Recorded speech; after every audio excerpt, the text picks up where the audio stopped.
This was marketed as a children's cartoon. So parents brought their kids, and within minutes, rabbits were screaming, bleeding, and dying for the idea of freedom.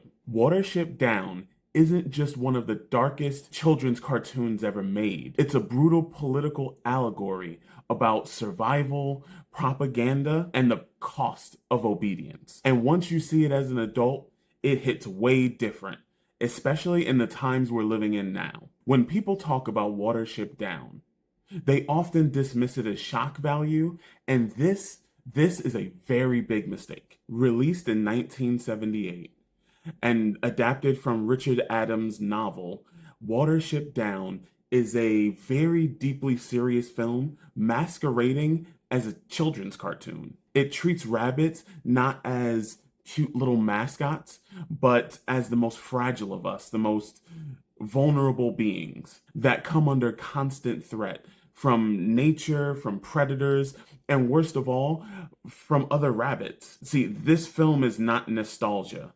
This film is about survival. Ladies and gentlemen, let's talk about it. Ladies and gentlemen, it's showtime.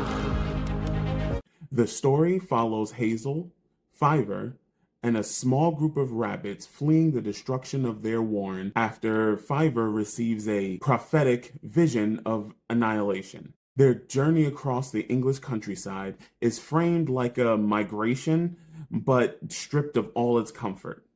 Every stop includes a new danger: predators, starvation, traps disguised as safety, and authoritarian systems that promise protection at the cost of freedom. The film never softens these encounters. Violence is sudden, messy, and final.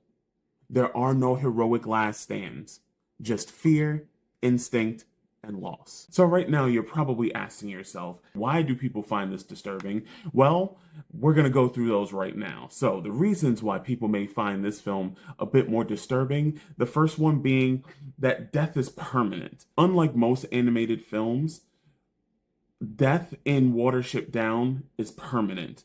When a character dies, the group doesn't stand around and mourn.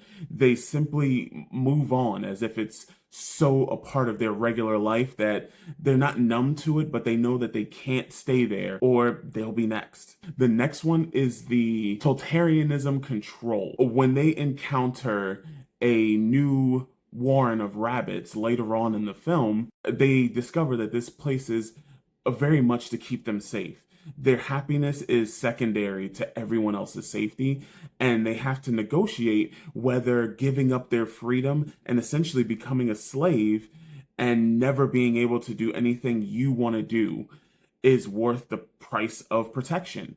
Do you give up your freedom for complete control, or do you have some freedom but less protection?